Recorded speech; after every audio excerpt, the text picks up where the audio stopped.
Assalamualaikum warahmatullahi wabarakatuh. Halo teman-teman semuanya, apa kabar kalian? Semoga kalian semua dalam keadaan sehat ya. Oke, terima kasih teman-teman buat yang udah ikutan kelas mentormu ya. Ini adalah kelas premiumnya dari kelas channel Codeners dan juga channel mentormu ya.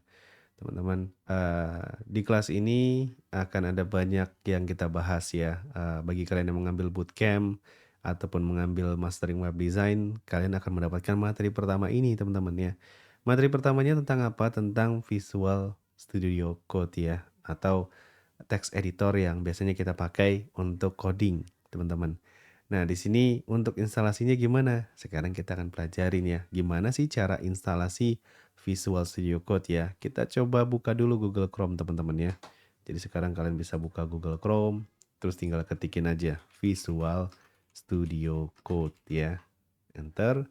Habis itu kalian tinggal klik download nih di sini, teman-teman ya. Ada download ya. Kalian tinggal klik download ya di bagian download sini ya, teman-teman. Kita coba cek dulu ya. Habis itu kita apakan gitu ya. Habis itu kita coba pilih ya. Kita coba pilih apanya? Kita coba pilih si operating system yang kita pakai. Kalau kalian pakai Windows ya pilih Windows ya. Kalau kalian pakainya Mac ya bisa pakai MacBook ya. Kita coba klik Windows ya di sini. Nah, kita tunggu ya, teman-teman. Ya, sekarang sudah selesai. Kita tinggal klik nih ya. Nanti dia akan membuka seperti ini ya. Kita pilih I accept the agreement ya, teman-teman. Oke. Jadi kita tinggal klik next di sini ya. Terus kita klik next lagi. Habis itu kita tinggal klik next. Ini tinggal ikut-ikutin aja ya, teman-teman ya. Terus kemudian kita klik next, klik install ya. Di sini nanti akan seperti ini ya, teman-teman. Oke. Nah, kalau sudah kita tinggal launch Visual Studio Code-nya ya. Ada beberapa plugin yang harus kalian install ya dan harus beberapa kita setting ya. Nah, di sini kita mulai dulu dari settingnya dulu ya, teman-teman. Nah, di sini kalian bisa pilih yang versi light modern atau versi dark modern atau mungkin dark high contrast ya. Nah, biasanya saya pilih yang ini ya, teman-teman, supaya kelihatan lebih kontras nanti codingannya dan lebih enak juga dilihatnya ya. Bagi kalian yang mungkin lebih suka warna putih ya mungkin bisa menggunakan yang light high contrast atau light modern ya. Kita coba klik dulu seperti ini ya. Habis itu jika sudah seperti ini ya, kita mau apakan lagi? Kita coba set markdown aja ya. Jadi seperti ini ya. Kita markdown. Habis itu nanti kita coba setting beberapa plugin nih, teman-teman ya. Kita tinggal klik extensionnya ya atau install plugin ya nantinya. Yang pertama yang harus kalian install adalah auto ya. Kalian ketikkan auto dulu. Nanti di sini ada auto rename tag ya, kita install. Auto close tag. Nanti ini berfungsi pas kita lagi coding di HTML ataupun XML ya. Ini akan kepake banget. Jadi kalau misalkan kalian nanti ngambil React gitu ya, kalian ngambil Vue.js di kelas mentormu ya, atau mungkin kalian ngambil HTML ya atau mastering web design, kalian nanti perlu ya tools-tools ini ya. Oke, kita coba install. Habis itu kita install apa lagi? Kita install, kalian bisa ketikkan eh, CSS class name ya, nanti di sini ya.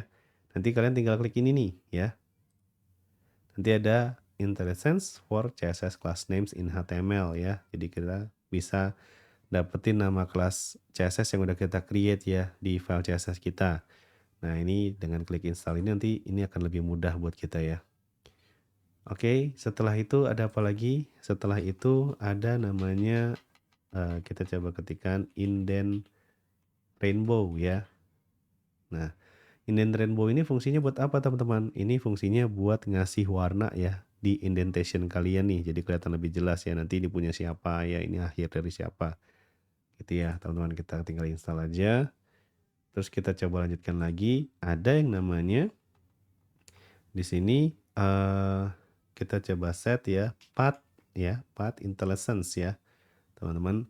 Nah, di sini kita tinggal klik install. Fungsinya buat apa ini? Fungsinya ketika kita ingin mencari gambar ataupun mencari file di dalam direktori, untuk mengembednya kita akan lebih mudah menggunakan si path intelligence ini ya. Terus apalagi yang harus disetting gitu ya. Nah, di sini Kita juga bisa rainbow bracket ya. Nah, jadi selain indent rainbow ada juga rainbow bracket. Nah, ini fungsinya nanti ketika kalian belajar JavaScript, kalian akan lebih mudah ya mengetahui ini penutupnya punya siapa nih ya. Kurungnya ini tutupnya punya siapa karena disesuaikan dengan warnanya ya. Kalian bisa install yang ini ya, yang udah banyak reviewnya ya. Atau mungkin yang ini tapi yang ini sepertinya udah di deprecated ya. Jadi kita pakai yang ini saja ya. Kita tinggal set install. Oke. Nah, sekarang kita tinggal melakukan ini ya. Ini kalau kita lihat di sini untuk tanda kurung kotaknya belum ada ya. Saya coba uninstall aja. Saya coba ganti dengan yang lebih ini ya, yang lebih proper ya, teman-teman di sini. Kalau kita lihat nggak ada lagi nih ya. Jadi kita coba set yang ini aja deh ya. Karena ini udah semua nih. Ya, udah semua mendukung ya. Oke. Ini nggak lagi maintain juga. Wah, ini lumayan kacau juga ya teman-teman. Nggak apa-apa. Oke. Nah, nanti ini kita bisa akalin ya. Tenang aja. Oke, kita install dulu aja. Nggak apa-apa ya teman-teman. Oke, kita sudah install semua nih. Habis itu kita install apa lagi? Kita install yang namanya Live SAS Compiler ya. Live SAS Compiler. Nah, ini fungsinya buat apa? Fungsinya nanti dia untuk menggenerate file SAS teman-teman yang menjadi CSS. Karena kita butuh ya itu ya teman-teman. Oke. Nah, sekarang kita udah ada Live SAS Compiler. Kita coba cek dulu ya di sini. Kalau kita lihat udah ada plugin apa aja. Saya akan coba hapus dulu ya untuk dapetin plugin kita. Kita kurang satu lagi teman-teman, yaitu Live Server ya. Nah, Live Server ini untuk apa teman-teman? Live Server ini untuk melihat nih ya. Untuk melihat nanti hasil codingan kita itu di browser akan seperti apa. Nanti dia akan reload ketika kita save ya. Nah, ini mudahkan kita nanti ketika kita buat tampilan website yang menggunakan HTML dan juga CSS bahkan SAS ya. Kita bisa langsung lihat nanti. Oke ya teman-teman, ini plugin yang kita install ya dalam Visual Studio Code. Terus apalagi? Kita perlu setting ya. Pertama kita ke preference, kemudian di sini kita coba ke setting ya atau control koma ya. Lalu di sini kalian bisa ketikin yang namanya word wrap ya. Nah, word wrap nih, word wrap ya. Nah, di sini kalian cukup onin semua ya. Supaya apa nanti? Supaya nanti teks kalian nggak berantakan ya. Supaya teks kalian nggak berantakan nih. Oke, kita udah onin semua.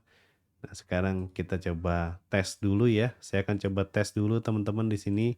Saya akan coba buat misalkan di sini saya akan coba di mastering web design ini udah ada ya. Kita coba ke course saja. Saya buat folder namanya course ya.